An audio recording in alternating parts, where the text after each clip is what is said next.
Hey everybody, today I'm going to be talking about my top 10 board games released in the year 2020. Now apologies for getting this video out a bit later than a lot of other reviewers, but I still had a few things that I needed to play before I made my definitive list. And of course there's still going to be a few games that I'm yet to play from 2020 which may, retrospectively replace some of these games on the list, but I'll just mention it if they would replace the games on those respective videos. So, I can't be completely certain this is going to be my top 10, but I'm very happy with this top 10. I wasn't in two minds about how I'm going to conduct this, whether I was going to include reprints on the list, or sometimes there's a bit of discrepancy about when games came out. Is it a 2019 game? Is it a 2020 game? So in this case, I've classified things as the year they're listed on Board Game Geek, even though there would have been a game on here that wasn't released in English until 2020. So I'm just going to talk about a couple of games that would have made the list if I were to allow those exceptions. So first off, if I was to include reprints, Rococo Deluxe Edition, published by Eagle Gryphon, would have definitely made the top 10, coming in at number 5. This is a great re-implementation of a Matthias Kramer game where you are collecting these different materials, building these clothes and garments in order to dress up the nobility and fill these ballrooms with your own garments, getting points in lots of different area majority ways. It's a lovely game with some great hand management and a gorgeous production and great artwork by Ian O'Toole, and I thoroughly enjoyed this one, and it lived up to the hype that gathered from it, from being such a hard game to get hold of. But now it's available and I still think it's absolutely brilliant. And the second game I want to mention is Marco Polo 2 in Service of the Khan. Yes, this is a 2019 game, but it wasn't available in English. It was impossible to get hold of until about mid-2020, at least for me. And this would have definitely come right up the list at number 4. A great worker placement game using dice. Everything about this game improves on the original for me. It makes it a bit better to travel around the board and gives a more of an incentive to do so. Comes together great, and it's just a fantastic, smooth game that I can't really pick fault with. Now, something that really impressed, or something that surprised me about this year, is that I've heard a lot of reviewers say that the lineup for 2020 games wasn't great. They might find it a bit hard to make a list, but I have to say that these 10 games might just be the strongest lineup of a list that I've ever put together that isn't my top 10 games of all time, for example. Really happy with all these releases. I think it's been a fantastic year for gaming, and just one hit title after another for me, which is great, and more of that please. So let's get started at number 10. So at number 10 I have Paris by Wolfgang Kramer and Michael Kiesling. This one is a fairly light Euro game as you are trying to gather influence all these different regions in Paris by placing your keys in these regions, getting money, and eventually just paying money in order to climb further and further up these tracks to get these area majorities. There's also an additional kind of time track around the board as you can get bonuses. The further you go, the better bonuses you can get, but you can never go back on yourself. And this game is just a great example of how Kramer and Kiesling just make great, inviting games that are still have a bit of crunch to them, but still so easy to explain and mechanically simple. And I just thought this was an absolute pleasure to play. It looks gorgeous, and again, it's just one of those games where I can't really pick fault with because it just comes together wonderfully. And it's just a great game that I really enjoyed, and I enjoyed it more than I was expecting to. Not too much going on in it, but enough to keep you interested and to keep it ticking over. And I really enjoyed it. So at number 10, I have Paris. At number 9, I have Cloud Age by Alexander Pfister. Now, Cloud Age just snuck in at the end of the year to be released, and I managed to get it played. And I have to say, I've really enjoyed this one. I wasn't sure what to expect from it. It's a slightly different theme, as you have this kind of dystopian future where water is this really rare resource. And essentially you are travelling around this map, visiting different cities, fighting off these militia and getting kind of gathering energy and getting points in different ways. But what I really like about this game is that Pfister has injected this narrative to his games like he normally does, but he's done it again here with Cloud Age. And I think with that simpler framework, because this game is a lot lighter than his big titles, it's not as heavy as your Mombasas, your Maracaibos, your Great Western Trails, it's quite significantly lighter than that. but it still has some Fister, you know, elements of Fister that make you love his games, you know, such as the you know, interesting card play and, you know, powers and things like that. And I just think this game comes together very nicely, so easy to play, and a nice game just to sit back and enjoy the story, rather than maybe have the story on the side and just have your brain frazzled by all the different things going on in his normal titles. But yeah, I really enjoyed this one, and it was a bit of a surprise hit for me. That is Cloud Age at number 9. At number 8, I actually have another title by Kramer and Kiesling. This is Renature. Renature is another example about how good these guys are at building simple games with some decent decisions. So this one is an area majority game, which, you know, Kramer is extremely known for being great at that kind of genre of games. And this one is based on this core mechanism of placing dominoes. So you're going to have this big board made up of all these different pathways, and in between those pathways there's going to be fields of different sizes, and you're going to be trying to plant your bushes and trees and huge trees in order to get majorities in those regions to score points.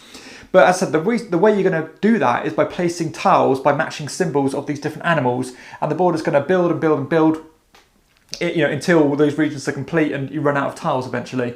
But what I love about this game is, as I said, it's so easy to explain, and it's so easy to you know, get maybe newbie players into it. But at the heart of it, this game is absolutely ferocious. There is some really nasty player interaction and some engaging player interaction as you are trying to close regions before other people can sneak in. You're trying to, you know, get that one-upsmanship with your opponents in order just to sneak the majority to get more points. You can deploy neutral pieces in order to nullify other players' scores, because if you tie if you tie for majorities on a region, then those scores wipe each other out and the next player down will score, and you can use that in some quite clever ways. Some really good elements of this game, as I said, just a simple core mechanism, but the game around it is just great. And, you know, for these normal area control games, area majority games, I find it very hard to introduce new players to them, because either it's too competitive or it's too gamey. But because of the warm theme of this game and the simple domino mechanism, anybody can play this and anybody can enjoy it. And, you know, secretly as a gamer, you can think, you know, I'm getting someone to play this really gamey game and they're still enjoying it, which is fantastic and a testament to the great design of Renature. At number 7, I have The Red Cathedral. This was definitely one of my most anticipated games of the year, and it's a really interesting game using this resource rondelle made up of obviously this wheel and different dice. And whenever you take a resource, you're going to move a dice die into a number of spots equal to the pips on that dice, and then you're going to gather resources depending on how many dice are already on that spot. So you can really line up moves to get quite a lot of resources on your turn. You're collecting these resources in order to contribute to the cathedral and build certain spots and get points, but also get majorities at the end of the game, depending on all the different kind of towers in that cathedral, who's built the most or contributed the most to them. But I love that central rondelle mechanism. It's really fun, you know, constantly in flux, always moving and changing, and you can kind of tinker it to your advantage.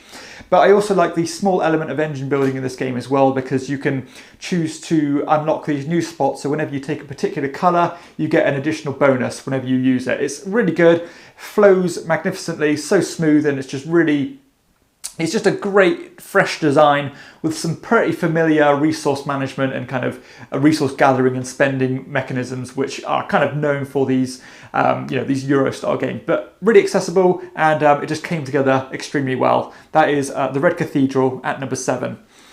At number 6, I have Merv, The Heart of the Silk Road. This one by Fabio Lopiano is one of these games where you have a series of mini games within a core framework. This one, you have this grid of all these different tiles, and you are basically going as far as along on this kind of horizontal or vertical axes, and then deploying a building on any of those tiles to get resources. But as you line up your buildings, you can get more and more resources, or even use other players' buildings to get resources, and then taking the corresponding action on that building. And they can be all different things, such as getting more resources, getting cards, going up tracks, and so on.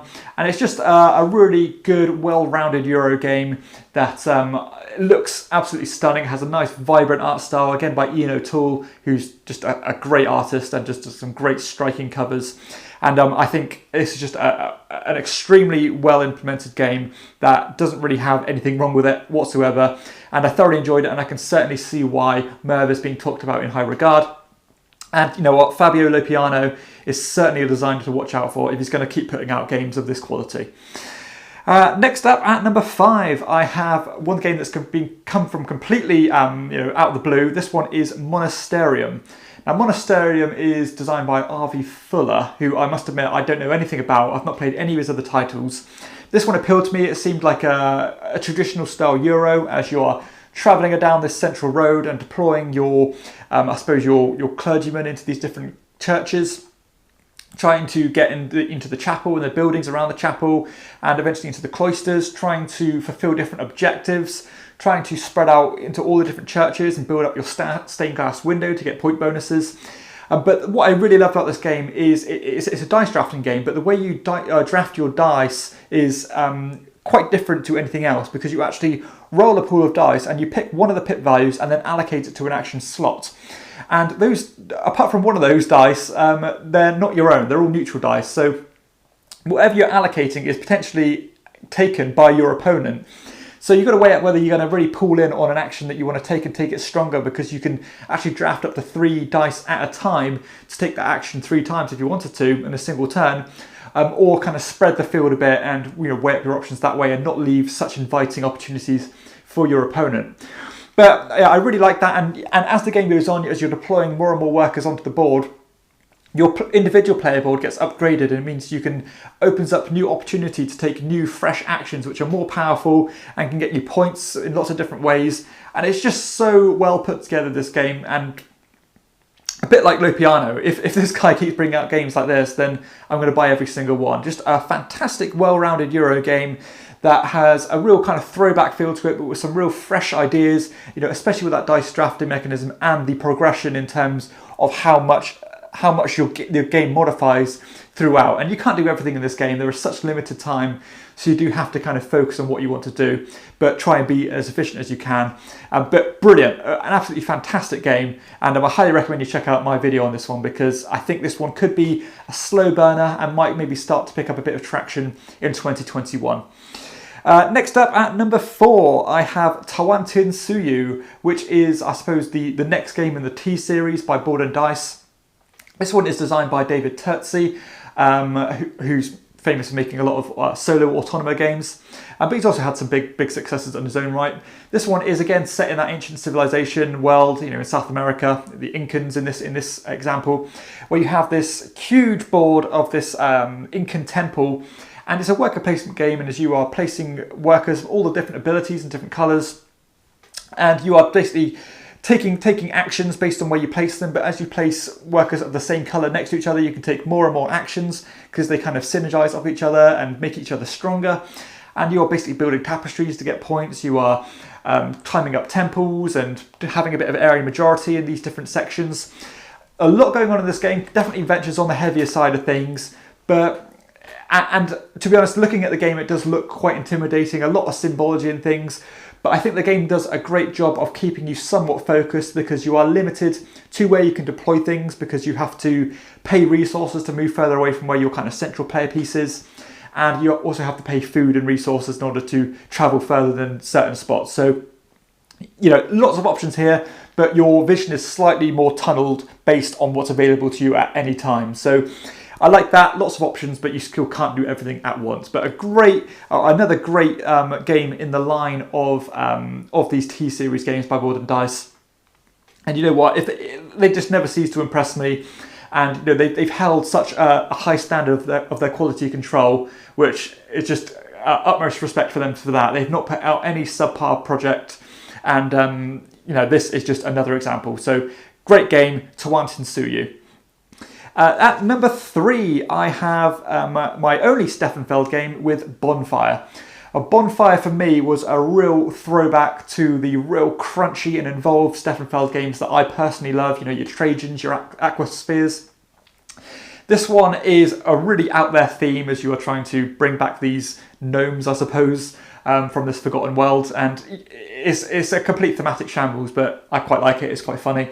As you are placing these strips of actions on your player board and trying to line up these symbols which give you tokens, which let you kind of travel around the board and collecting different objectives, trying to light these bonfires to ascend your gnomes into getting other objectives and powers. Lots of cards you can accrue or gather and get bonuses that way. Just an absolute feast of a Euro game, and just everything Steffenfeld does well is in this game. I think it's so well put together. Has a really good solo mode as well, and I just think this game is fantastic. It's got a real tension of getting all your missions done, because it is objective based, and you can go for those real simple objectives, or you can go for the real hard ones and hopefully get a big payoff that way. A game that's hard to explain in 30 seconds or a minute, but again, I highly recommend you watch a few playthroughs of this, or go watch my review of it, because it is absolutely a fantastic Feld game and right up there with the best of his designs for me. At number 2, I have Tekenyu, Obelisk of the Sun. This is another board and dice game of the T series. This one is the Daniel Tashini game, who traditionally makes these games. And when I reviewed this initially, I rated it highly, but since then, as I played it more and more, I've absolutely just fell in love with this game. It is so well done. All the different mechanisms just mesh together wonderfully, and I just love the way that everything ties together. So this is another dice drafting game, but it's based on this kind of central mechanism where this obelisk is. And at any time, there's lots of different colours of dice, and depending on the colour, at any time, the dice is either going to be a forbidden dice, which means you can't take it. It's going to be a tainted dice, which means that it's going to go on the negative side of your scale, or a pure dice, which is going to go on the positive side of your scale. And at any point, keeping those sides of the scales balanced based on the pip values is important, because you can get you don't suffer negative points for doing so. So that's cool in itself. I love that mechanism, and I would love to see another game really focus on that, because this is really just a small part of this game. But this one, you have different actions corresponding to different gods, where you can put statues down and get powers. You can build to this big forum and get lots of kind of adjacency bonuses, and by building in rows and columns, and all lots of different things like that. And you've got cards you can collect to give you lots of really great powers. It really is just a great example of what Daniel Tashini can do. He's never made a duff game for me. Every single design he's made has been fantastic.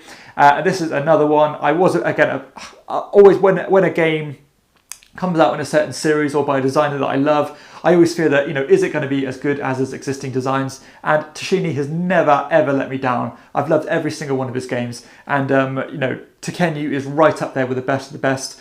I said initially I still loved it, but I wasn't like in love with it like I was with like Teotihuacan or, Tzolk'in, the Mayan calendar. But this one is definitely up to that standard the more you play it. It definitely is a game that rewards repeated plays.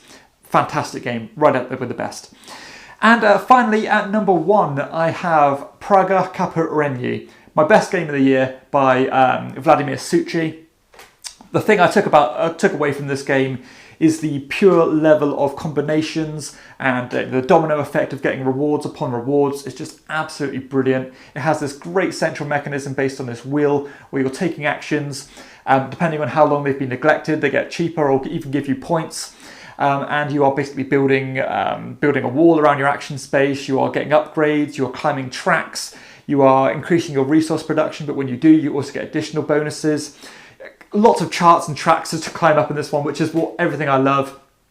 And what I really love about this game is how easy it is to digest and easy it is to explain, despite it being quite a heavily involved game. A medium weight game, but still with a lot of different elements to it. But because it's boiled down to that key wheel mechanism, that it's just so easy and so well to put together. And again, a game that you don't have to constantly learn again and again because it's so well constructed. Probably one of the best examples of balance between like production quality and just function, the way it functions. Everything in this game is just crafted to a great degree. One of the best player boards I've ever seen. As you reach certain checkpoints on your player board, you unlock certain things, and the game reminds you, or it forces you not to forget these things because it puts cube blockers in certain spaces, which kind of reminds you to, I need to take this action. Great game, lots of things to focus on, and right up there with the best of the best for me, and just a great a great headpiece and a great headstone for 2020 for me. So these are 10 games that I would recommend to anyone. They are all fantastic, and none of these games are just on there just for the sake of it. I truly do speak highly of all of them. There are another few games that just unfortunately didn't make the list. Just by pure schematics not fitting onto that top 10, but games like Ohanami, which was, again, you could say it was a 2019 game, but it wasn't out in 2020, in English at least. This one is a great card drafting game based on this kind of restrictions based on numbers, just one of the best fillers I've ever played. Niedervilliers, a great set collection game with bidding mechanism. Again, a great family weight game, or that next Gateway Plus game, one of the best examples of that out there. Trois Dice, I really enjoyed. This one, a roll and write game on that Trois theme. Works fantastically. Calico was a great game that came out of nowhere for me. Again, with that same designer who made Tumbletown. Just some really good designs came out in 2020, and even some great party games as well. You've got your crosswords, your cross clues, your masterword. These are all great party games and up there with the best for me. So I really couldn't speak of 2020 highly enough, and I hope 2021 is just as good, and if not better. And if it is, then we're in for a treat. So I hope you've enjoyed this video. If you have, please hit like and subscribe to my channel, and check out my other videos too. For everyone else, I'll see you next time on Chairman of the Board. Bye.